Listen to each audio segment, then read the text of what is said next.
Assalamualaikum warahmatullahi wabarakatuh.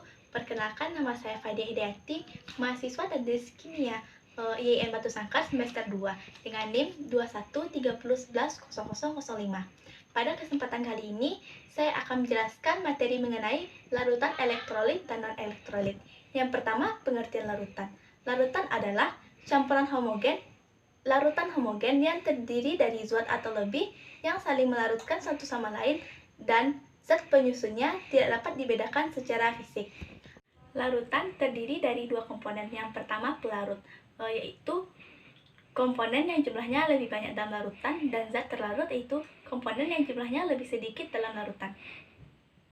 Yang kedua, larutan elektrolit dan non-elektrolit. Larutan elektrolit adalah larutan yang dapat mengantarkan arus listrik dan dapat memberikan efek berupa nyala lampu pada uji nyala dan memberikan efek gelembung pada larutan. Larutan elektrolit terbagi dua, yaitu larutan elektrolit kuat dan larutan elektrolit lemah. Larutan elektrolit kuat yaitu larutan yang dapat mengantarkan arus listrik dengan baik seperti HCl.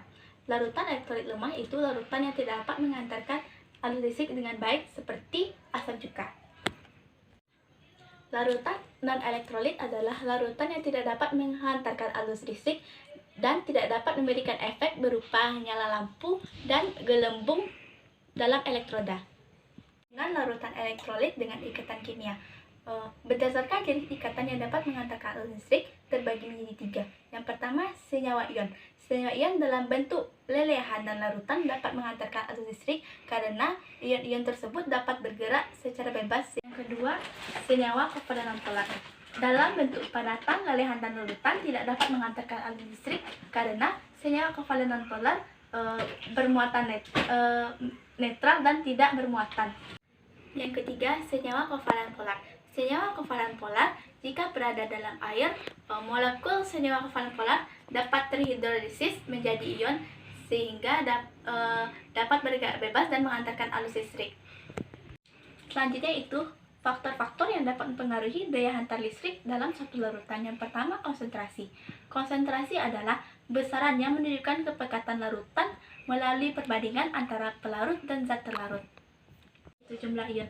Jumlah ion per molekul juga dapat mempengaruhi daya hantar listrik dalam larutan. Karena semakin banyak jumlah ion dalam larutan, maka semakin kuat daya hantar listrik. Begitupun sebaliknya. Jenis larutan. Jenis larutan yaitu larutan yang dapat menghantarkan arus listrik.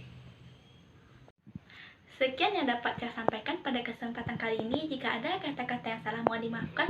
Wabillahi taufiq wal hidayah. Wassalamualaikum warahmatullahi wabarakatuh.